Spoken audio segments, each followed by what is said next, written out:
आगे बढ़ेंगे कक्षा 9वीं ब्रिज कोर्स गणित में पेज नंबर 76। पेज नंबर 75 तक का सॉल्यूशन हमने देख लिया था और आज हम बात करेंगे पेज नंबर 76। तो वह यहाँ से हमारे परिमाप और क्षेत्रफल का एक नया चैप्टर भी स्टार्ट हो रहा है।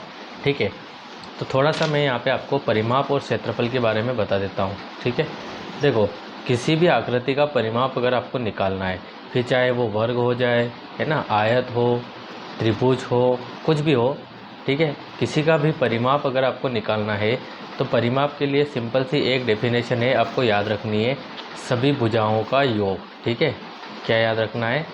सभी भुजाओं का योग। कहने का मतलब जिस भी आकृति का आपको परिमाप निकालना होगा उस आकृति की सभी भुजाओं का योग आपको कर देना है।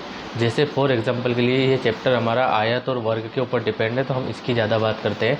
जैसे ये वर्ग है, ठीक है, वर्ग मतलब ये 4 मीटर इसकी भुजा है, तो ये भी कितनी है? 4 मीटर। ठीक है, ये भी कितनी है? 4 मीटर। ये भी कितनी है? 4 मीटर। आपको निकालना है परिमाप। तो परिमाप हमने बताया सभी भुजाओं का योग। तो इसमें 1 2 3 4 भुजाएं हैं, चारों 4-4 मीटर है, तो चारों को हम जोड़ देंगे यहाँ पे, तो कितनी हो जाएगी? 16 मीटर। तो ये हो जाएगा आपके वर्ग का परिमाप। ऐसे ही अगर आपको मान लो त्रिभुज दिया होता, ठीक है, जैसे यहाँ पे 3, यहाँ पे 2, यहाँ पे 1, और बोला होता है इसका परिमाप, तो आप क्या करते? 3 को 2 से जोड़ते, 5, 5 और 1 कितना हो जाता? 6। तो त्रिभुज का परिमाप कितना निकल के आ जाता? 6। तो ऐसे तो हम निकालते परिमाप। सिंपल सी बात है, जो भी आकृति दी गई है उसकी जितनी भी भुजाएं सबको जोड़ दीजिए। उसके बाद हम बात करते हैं क्षेत्रफल की। परिमाप आप निकालना सीख गए, अब हम क्षेत्रफल निकालना सीखते हैं। देखो एक निकालने के लिए जो है हमारे पास एक सूत्र है, लंबाई गुणित चौड़ाई। ठीक है, मतलब भुजा का, एक भुजा का दूसरी भुजा से गुणा करना। ठीक है, एक भुजा का दूसरी भुजा से गुणा करना। जैसे वर्ग को हम लेते हैं वापस से, जैसे ये वर्ग हो गया है, तो ये भुजा इसकी, ये भी भुजा, ये भी भुजा और ये भी भुजा, तो भुजा का भुजा से गुणा कर देंगे। ठीक है, तो वर्ग का क्षेत्रफल क्या निकल के आ जाएगा? भुजा गुणित भुजा। ठीक, अगर यहाँ पे हमारे पास आयत होता, ठीक है, आयत में लंबाई ज़्यादा होती है, चौड़ाई कम होती है, मतलब लंबाई भी मतलब चौड़ाई ब्रेथ है ना, तो अगर इसका क्षेत्रफल निकालना होता है तो एक भुजा का दूसरी भुजा से, मतलब कि लंबाई का चौड़ाई से गुणा कर देंगे, तो क्या निकल जाएगा? आयत का क्षेत्रफल। तो ये तो हो गए आपके परिमाप और क्षेत्रफल किसे कहते हैं वाली बात। अब हम बात करते हैं इस वाले क्वेश्चन की। देखो ये क्वेश्चन आपको दिया है कि यहाँ पे कि भाई इस आकृतियों का क्षेत्रफल ज्ञात करना है, जहाँ पे एक बॉक्स प्रत्येक वर्ग 1 गुणित 1 इकाई का है। ठीक है, मतलब कि एक बॉक्स का जो क्षेत्रफल है वो 1 है। ठीक है, कितना है? 1 है, मतलब ये भी 1 है, ये भी 1 है, ये भी 1 है और ये भी 1 है। ठीक, तो हमको क्षेत्रफल निकालने के लिए दो भुजाओं को गुणा करना पड़ता है, तो 1 का गुणा 1 से करेंगे तो कितना आ जाएगा? 1 मीटर। सॉरी, यहाँ पे तो कुछ मात्रक आपको दिया नहीं है, बस इकाई वर्ग लिख देना है, तो ये इकाई वर्ग यहाँ पे लिख दिया। जैसे समझ में आ गया आपको, मतलब एक बॉक्स एक जो है इकाई वर्ग का है। ठीक है, यहाँ पे आपको क्षेत्रफल निकालना है, तो आप क्या करेंगे? यहाँ पे जो ये काले काले जो आपको दे रखे हैं ना, डार्क है ना, जो डार्क वाले हैं, इनको काउंट कर लेना है। मतलब एक बॉक्स 1 है तो दूसरा बॉक्स 2, मतलब कि क्षेत्रफल बता रहे हैं यहाँ पे, तो इन बॉक्स को हम यहाँ पे काउंट कर लेते हैं। तो गिन लेते हैं, देखो 1 2 3 4 5 6 7 8 9 10 11 12 13 14 15 16 17 18 19 20 21 22 23 24 25 26। कितना आया है? 26। तो यहाँ पे इसका जो क्षेत्रफल है वो हो जाएगा 26 इकाई वर्ग। ठीक है, ये वाली लाइन आपको यहाँ पे बतानी है, इकाई वर्ग। तो ऐसे हम इन सबका भी काउंट कर लेते हैं। तो आई थिंक आप जो है काउंट कर सकते हैं और काउंट करके लिखना है, तो मैं यहाँ पे फटाफट कर देता हूँ। ठीक है, ताकि हमारा टाइम बचे और हम ज़्यादा से ज़्यादा पढ़ पाएँ। ठीक है, तो यहाँ पे मैंने आंसर लिख दिया है बॉक्स को काउंट करके। ठीक है, आप आराम से काउंट करिए, एक एक बॉक्स को बिल्कुल छूटना नहीं चाहिए। ठीक है, जो डार्क है बस उसी को काउंट करना है। तो इसका निकलेगा 32 इकाई वर्ग आपको लिखना है, 26 इकाई वर्ग आपको लिखना है, 34 इकाई वर्ग आपको लिखना है, 39 इकाई वर्ग आपको लिखना है और 38 इकाई वर्ग आपको लिखना है। ठीक है, तो ये है पहला क्वेश्चन आपके। अब हम बात करते हैं सेकंड क्वेश्चन की। तो ये है आपके कार्यपत्रक 2।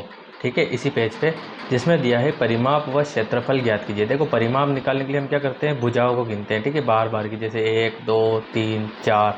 ठीक है, तो इसमें 4 भुजाएं, मतलब कि 4 है इसका परिमाप। अगर एक वर्ग की बात करें तो 4 हो जाएगा। और क्षेत्रफल तो आपको पता ही है, 1 गुणित 1 करेंगे तो 1 ही आएगा। ठीक है। तो सभी आकृतियों का आपको यहाँ पे परिमाप निकालना है और क्षेत्रफल निकालना है। तो कैसे करेंगे समझ लो। देखो परिमाप पहले निकाल लेते हैं। तो परिमाप निकालने के लिए हम भुजाओं को गिनेंगे। किसको गिनेंगे? भुजाओं को। जैसे ये इस वर्ग की 1 2 3 4 5 6 7 8 9 10 11 12 13 14 15 16 17 18 19 और 20, मतलब 10 ये है और 10 ये है। ठीक है, भुजा भुजा है ना, बार बार की। वैसे ही अगर हम बात करें तो 10 फिर ये भी है और 10 ये भी है। तो ये 10 और 10 20 और ये 10 30 और ये 10 40। तो परिमाप कितना आ जाएगा आपके? 40। तो परिमाप तो आपको समझ में आ गया है। ठीक है, अब हम बात करते हैं क्षेत्रफल की। तो क्षेत्रफल मतलब कि बॉक्स को गिनना है। तो देखो 1 2 3 4 5 6 7 8 9 10। ठीक है, इस तरफ कितने? 10 बॉक्स है। फिर 1 2 3 4 5 6 7 8 9 10। इस तरफ कितने बॉक्स है? 10। और अगर यहाँ पे 10 है तो यहाँ पे भी कितने होंगे? 10। और यहाँ 10 है तो यहाँ पे भी कितने होंगे? 10। ठीक है, सीधी सी बात है। तो देखो 10 का 10 से गुणा कर देंगे, क्योंकि हमको पता है कि एक भुजा का दूसरे भुजा से गुणा कर देना है। तो 10 का 10 से गुणा करते हैं तो कितना आ जाता है? 10 का 10 से करते हैं तो 100 आता है। ठीक है, तो मतलब क्षेत्रफल कितना आ जाएगा यहाँ पे? 100। ठीक है, और इकाई वर्ग इसमें आपको लिखना है और परिमाप में आपको सिर्फ इकाई लिखना है। ठीक है, वर्ग किस में लगता है? क्षेत्रफल में। ठीक है, इकाई वर्ग आपको क्षेत्रफल में लिखना है, परिमाप में इकाई लिखना है। अब सेकंड वाली आकृति का परिमाप तो भुजा भुजा गिनेंगे। 1 2 3 4 5 6 7 8 9 10 11 12 13 14 15 16 17 18 19 20 21 22 23 24 25 26 27 और 28। ठीक है, कितना हो जाएगा यहाँ पे? 28। तो परिमाप हो जाएगा आपके 28 इकाई, है ना। उसके बाद क्षेत्रफल गिन लेंगे। तो बॉक्स गिन लेंगे। 1 2 3 4 5 6 7 8 9 10 11 12 13 14 15 16 17 18 19 20 21 22 23 24 25 26 27 28 29 30 31 32। तो जो क्षेत्रफल आएगा वो हो जाएगा 32 इकाई वर्ग। ठीक है, तो इसी प्रकार से हम इसकी भी भुजाएं गिन लेते हैं। ठीक है, तो यहाँ पे 1 2 3 4 5 6 7 8 9 10 11 12 13 14 15 16 17 18 19 20 21 22 23 24 25 26 27 28 29 30 31 32 33 34 35 36 37 38 39 40 41 और 42। ठीक है, कितनी हो जाएगी? 42। तो परिमाप तो हो गया 42। अब बॉक्स हम काउंट कर लेते हैं। ठीक है, तो देखो 1 2 3 4 5 6 7 8 9 10 11 12 13 14 15 16 17 18 19 20 21 22 23 24 25 26 27 28 29 30। ठीक है, दो लाइन में 30। फिर 31 32 33 34 35 36 37 38 39 40 41 42 43 44 45 46 47 48 49 50 51। ठीक है, उसके बाद 52 53 54 53 56। तो कितना हो जाएगा क्षेत्रफल? 56। तो उम्मीद है आपको समझ में आ गया है। तो बाकी के क्वेश्चन आप कर सकते हैं। अब मैं यहाँ पे डायरेक्ट आंसर लिख देता हूँ। ठीक है, क्योंकि अगर हम ऐसे गिनेंगे तो वीडियो काफ़ी लंबा हो जाएगा। आप जो है आंसर मैच कर लीजिएगा। अगर फिर भी आपको समझ में नहीं आता है तो आप मुझे कमेंट करिए, मैं आप एक और से वीडियो बना के डाल दूँगा। ठीक है, तो मैं यहाँ पे अभी जो है डायरेक्ट आंसर लिख रहा हूँ। ठीक है, आप अच्छी तरीके से गिन के लिखिएगा और आंसर को मैच करिएगा। ठीक है, ये तो आप यहाँ पे आंसर को मैच कर लीजिएगा। ठीक है, भुजा भुजा गिननी है, जैसे 1 2 3 4 5 6 7 8 9 10 11 12 13, है ना, ऐसे। ठीक है, तो ये है आपके पेज नंबर 76। अब हम बात करते हैं पेज नंबर 77 की। तो पेज नंबर 77 पे दिया है, नीचे बनी आकृतियों का परिमाप ज्ञात कीजिए। आपको क्या करना है कि ये जो आकृतियाँ बनी है इनका परिमाप निकालना है। तो आप परिमाप निकालेंगे तो क्या करेंगे? देखो, अगर ये आपको इसमें हल करना है तो आप डायरेक्ट इनको ऐड करके लिख सकते हैं। ठीक, लेकिन अगर आपको ये एग्ज़ाम में दे देता है और फिर कॉपी में करना है तो कैसे करेंगे समझ लो। देखो, मैं यहाँ पे इसी के ऊपर सॉल्व करवा रहा हूँ। तो सबसे पहले आपको जैसे नंबर ए दिया है आकृति का, परीक्षा में भी ऐसे ही बना हुआ देगा। तो परीक्षा में आपको लिखना पड़ेगा आकृति, है ना, यहाँ से हम हल कर रहे हैं। ठीक है, आकृति ए का परिमाप। ठीक है, क्या लिखेंगे? आकृति ए का परिमाप। फिर परिमाप करके इसकी जितनी भी भुजाएं उनको आप जोड़ में लिखोगे, जैसे 6 + 3 + 6 + 3।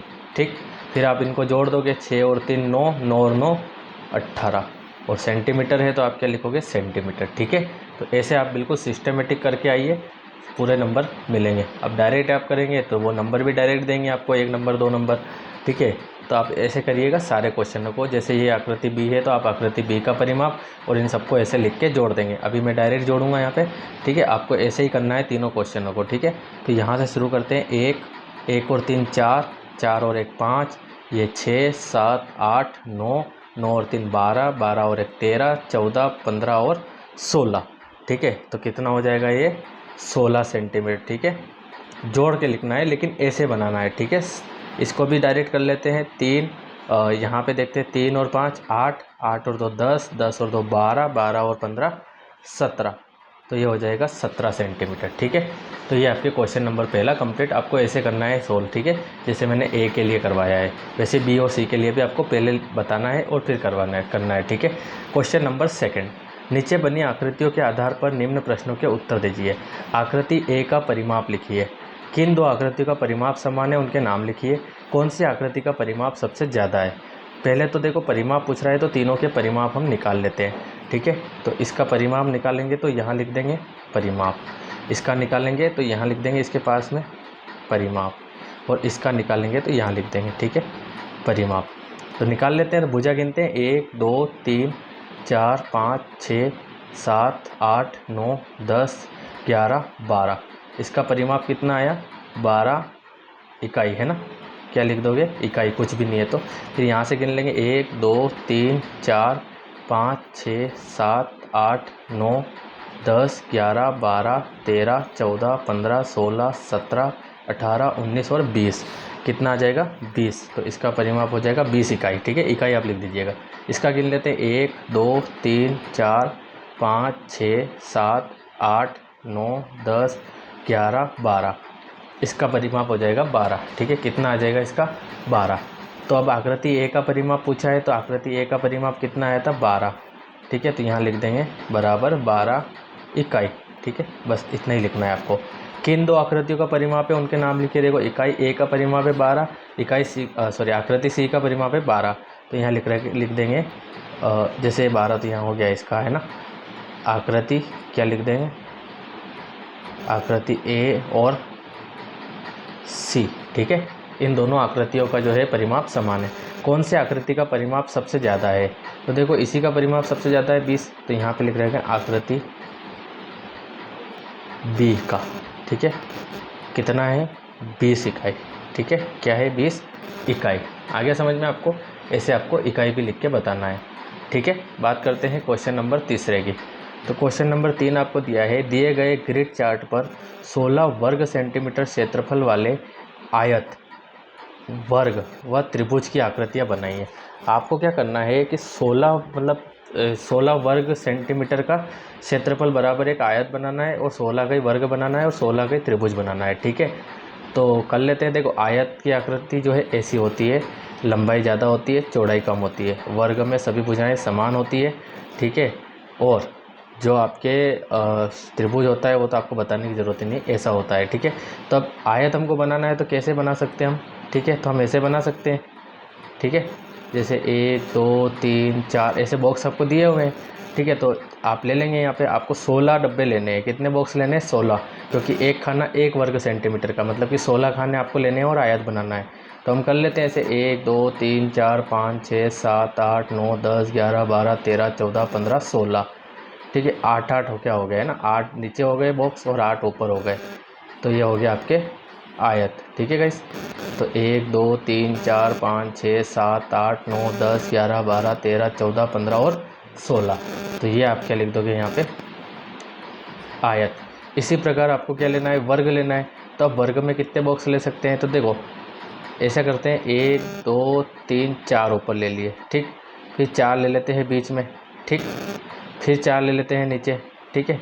और ये भी 4 कर देते हैं। तो 1 2 3 4 1 2 3 4, ठीक है। ऐसे कर लेते हैं। तो 1 2 3 4, ठीक है। ये तो हो गया 4। फिर यहाँ पे 1 2 3 4, ये 4, ठीक है। और इसको मिला देते हैं, ठीक है। तो 1 2 3 4 5 6 7 8 9 10 11 12 13 14 15 16। तो ये आपके हो गया वर्ग। अब हम त्रिभुज बना लेते हैं। तो ऐसे आपको बना लेना है, ठीक है। जैसे मैंने लिया है यहाँ पे नीचे एक है ना, पूरे पूरे डब्बे गिन रहा हूँ, 1 2 3 4 5 6 7 8, ठीक है। फिर बीच में 9 10 11 12, फिर 13 14, ठीक है। अब यहाँ पे 15 16 और चाहिए, देखो ये आधा और ये आधा 15, ये आधा और ये आधा 16, ठीक है। तो ऐसे आपको जो है एडजस्ट करके बना लेना है ताकि आपके 16 जो है पूरे पूरे बॉक्स आ जाए। जैसे अगर आधा बॉक्स यहाँ पे आ रहा है, ठीक है, ये आधा ही आ रहा है, तो एक आधा ये भी आ रहा है, ठीक है, एक आधा ये आ रहा है आपके, ठीक। तो यहाँ पे एक आधा ये भी आ रहा है, एक आधा ये भी आ रहा है, तो ऐसे आधे आधे भी इसमें काउंट हो जाएंगे। तो टोटल आपको 16 बॉक्स एडजस्ट करने अंदर, ठीक है। ये हो जाएगा आपके त्रिभुज। उसके बाद हम बात करते हैं क्वेश्चन नंबर 4 की। तो क्वेश्चन नंबर 4 आपको दिया है, नीचे दी गई आकृतियों का क्षेत्रफल ज्ञात कीजिए यदि एक खाना बराबर 1 वर्ग मीटर हो, ठीक है। तो इसको भी आपको जो है अच्छी तरीके से करना है, क्योंकि देखो आधे आधे बॉक्स भी बने हुए हैं, तो 2 आधे बॉक्स मिलकर एक बॉक्स बनेगा, ठीक है। तो यहाँ पे कर लेते हैं, जैसे एक है ना, तो ये तो हुआ एक है ना, आधा और आधा एक, 1 2 3 4 5 और ये 6 है ना, दोनों आधे मिलाकर एक हुआ 6 7 8 9 10 11 12 13 14 15 16 17 18 19 20 21 22 है ना, और ये 23 24 25 26 27 28 29 30 31 32 33 34 35 36 37 38 और पूरे पूरे बॉक्स गिन रहे हैं 39 40 41, ठीक है। यहाँ पे 42 43 44, ठीक है। 44 तो क्या हो रहा है, आपके पूरे पूरे बॉक्स हो गए। और अब आधे आधे जो बॉक्स हमने छोड़े हैं वो भी गिनेंगे, ठीक है। तो 44 के बाद क्या हो जाएगा, देखो ये बच गया 45 46, ठीक है। उसके बाद आप इस आधे को और इस आधे को गिनेंगे, कितना हो जाएगा 47, इस आधे को और इसको गिनोगे तो 48, इस आधे को आप इसके साथ मिला लीजिए 49, इसको आप इसके साथ मिला लीजिए 50, है ना। और इसके बाद जो है ये आधा और ये आधा कितना हो जाएगा 51, ठीक है। 51 के बाद हम देखते हैं, तो ये आधा और ये आधा 52, ये आधा और ये आधा 53, ये आधा और ये आधा 54, ये आधा है और एक आधा आपको और देखने को मिलेगा, क्योंकि पूरे 55 निकलेगा। देखो ये वाला हमने नहीं गिना है, तो इसका कितना हो जाएगा 55। और एक वर्ग मीटर है, तो मीटर की घात 2 लगा देंगे, क्योंकि वर्ग मीटर मतलब मीटर की घात 2 लगानी है, ठीक है। तारे का क्षेत्रफल और आप गिन लीजिएगा, ठीक है। आधे बॉक्स को, जैसे ये आधा बॉक्स है और ये फिर आधा बॉक्स है, दोनों को जोड़ देंगे तो एक हो जाएगा, ठीक है। तो ऐसे आपको अच्छी तरीके से गिनना है। यहाँ पे हम देखते हैं, तो देखो पूरे पूरे बॉक्स 1 2 3 और 4, ठीक है। ये आधा और ये आधा 5, ये आधा और ये आधा 6, ये और ये 7, ये और ये 8, तो ये हो जाएगा 8 मीटर वर्ग, ठीक है। उसी प्रकार इसको भी गिन लेते हैं, ठीक। तो अब इसको गिनेंगे तो मैं डायरेक्ट लिख देता हूँ यहाँ पे, ठीक है। कितना आएगा आपके 29 मीटर स्क्वायर, ठीक है। जो है लंबा, वीडियो काफ़ी लंबा हो रहा है, इसलिए आप काउंट कर लीजिए। आपको दिक्कत आती है आप मुझे कमेंट कर सकते हैं, ठीक है। यहाँ पे देखते हैं, अब क्वेश्चन में दिया है उपरोक्त आकृतियों के आधार पर निम्न प्रश्नों को हल कीजिए। किस आकृति का क्षेत्रफल सबसे ज़्यादा है? इसका 55 है, इसका 8 है, इसका 29 है। तो हवाई जहाज़ का ज़्यादा है, क्या लिख देंगे, हवाई जहाज़ का क्षेत्रफल अधिक है, ठीक है। और कितना है, तो ये भी हम लिख देते हैं 55 मीटर स्क्वायर, ठीक है। उसके बाद सेकंड हमसे पूछा है, तारे की तुलना में पंखे का क्षेत्रफल कितना वर्ग मीटर ज़्यादा है?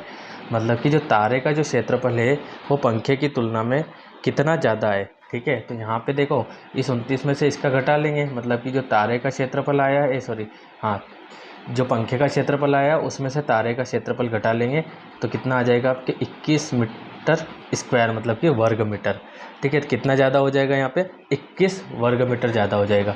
तीसरा है, क्या तारे व पंखे का कुल क्षेत्रफल हवाई जहाज़ के क्षेत्रफल के बराबर है?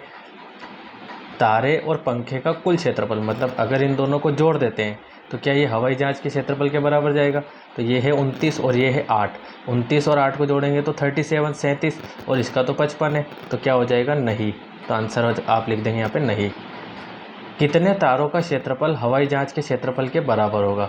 मतलब कि कितने तारों का क्षेत्रफल हवाई जहाज़ के क्षेत्रफल के बराबर होगा, तो ये हमें निकालना पड़ेगा। तो इसके लिए हम क्या करते हैं, इस 8 का इसमें या तो आप भाग लगा दीजिए या मन से सोच लीजिए आप। जैसे यहाँ पे 8 तारे हैं, ठीक है, ये जो तारे हैं 8 है ना, इसका क्षेत्रफल 8 है, तो एक काम करिए, आप 8 का भाग इसमें लगा दीजिए, इससे आपको फाइनल क्लियर आंसर मिल जाएगा, ठीक है। तो हम एक काम करते, भाग लगा देते, तो कितना हो जाएगा, है ना, 8 छंग 48, ठीक है। माइनस करेंगे 15 माइनस 8 7 हो जाएगा, 4 में से 4 जाएगा तो कुछ भी नहीं बचेगा। यहाँ ले लेंगे दशमलव, यहाँ पे 0, 8 7 56, 8 8 64, ठीक है। तो क्या हो जाएगा, 8 7 56 है ना, 7 आएगा और यहाँ पे 56। तो फिर माइनस करेंगे तो इतना आपको करना नहीं है। देखो आप क्या आया यहाँ पे 6.7 आया, कितना आया 6.7। तो मतलब कितने तारों का क्षेत्रफल हवाई जहाज़ के क्षेत्रफल के बराबर होगा, तो 6.7 बराबर, इसको राउंड अप करके लिख देंगे 7 तारों का, ठीक है। कितने, 7 तारे। ऐसे हमको कितने तारे चाहिए यहाँ पे, तो 7 तारे चाहिए, ठीक है।